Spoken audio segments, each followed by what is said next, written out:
तिथे पाकिस्तानचं विशेष अधिवेशन भरलंय संसदेचं.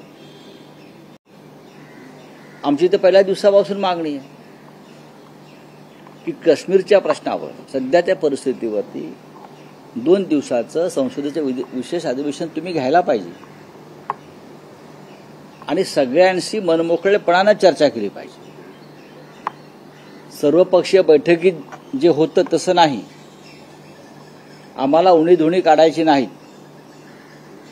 आम्ही तुमच्याबरोबर आहोत, म्हणजे सरकारबरोबर आहोत, आम्ही देशाबरोबर आहोत, आम्ही पक्षाबरोबर नाही एखाद्या.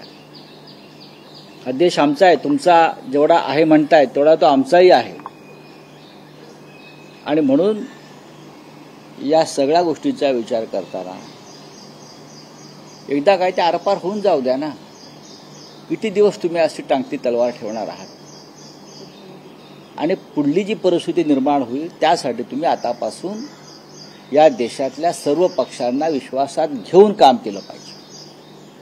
युद्ध करणं सोपं असतं, पण युद्धानंतर जी परिस्थिती निर्माण होते एखाद्या देशामध्ये, जी युक्रेनमध्ये झालेली आहे, जी अफगाणिस्तानमध्ये झालेली आहे, जी इराणमध्ये आहे,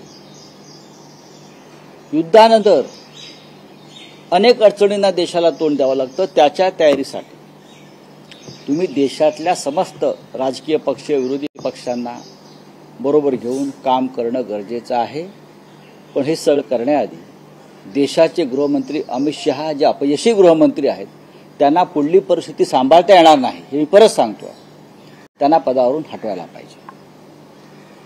राउत साहब, यही बात हम भी जानना चाहेंगे कि जिस तरह युद्ध के आगाज भारत भूमि पर दिख रहे हैं, कल मॉक ड्रिल होने वाला है, पूरी तैयारी है सरकार की. मॉक ड्रिल तो होती रहती है. जिस देश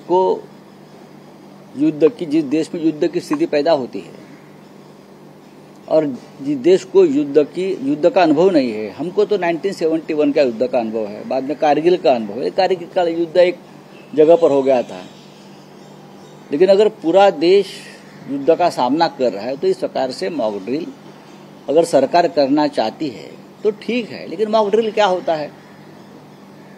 कल पूरा ब्लैकआउट हो जाएगा एक दिन, जो भोंगे बजते हैं वो बजेंगे और कुछ होंगे, यातायात रुक जाएगी.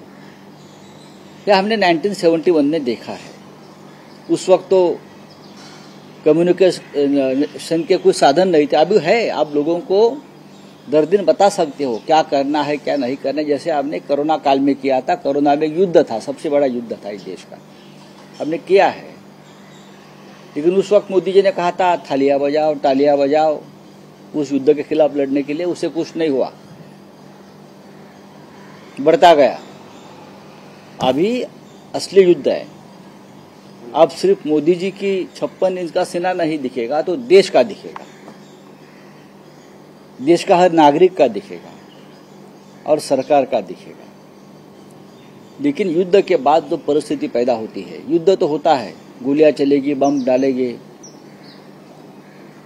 आप घुसेंगे. कुछ लोग तो अभी लाहौर में जाकर पतंजलि का फैक्ट्री डालना चाहते हैं, वो भी करेंगे, जमीन ताबे में लेंगे. हाँ, लेकिन देश में उसके बाद जो स्थिति पैदा होती है युद्ध के बाद, वो बहुत गंभीर होती है. उसके लिए आपको सबको अभी से साथ लेकर चर्चा करनी होगी, खास करके जो अपोजिशन है सभी दलों को लेकर. क्या मोदी जी की ये तैयारी है? सभी को साथ लीजिए. अगर आप सचमुच युद्ध करना चाहते हो, मॉक ड्रिल में युद्ध करना चाहते हो, तो सबको साथ लेना चाहिए. आपको सबसे बातचीत निरंतर करनी चाहिए. जी ने कहा है कि विशेष सत्र बुलाइए. हमारी ये मांग पहले से रही है, बातचीत करिए.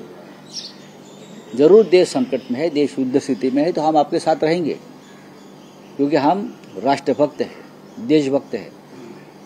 देश की संकट की घड़ी में हम राजनीति नहीं करेंगे, यह हमारा वचन है. लेकिन जो परिस्थिति देश में पैदा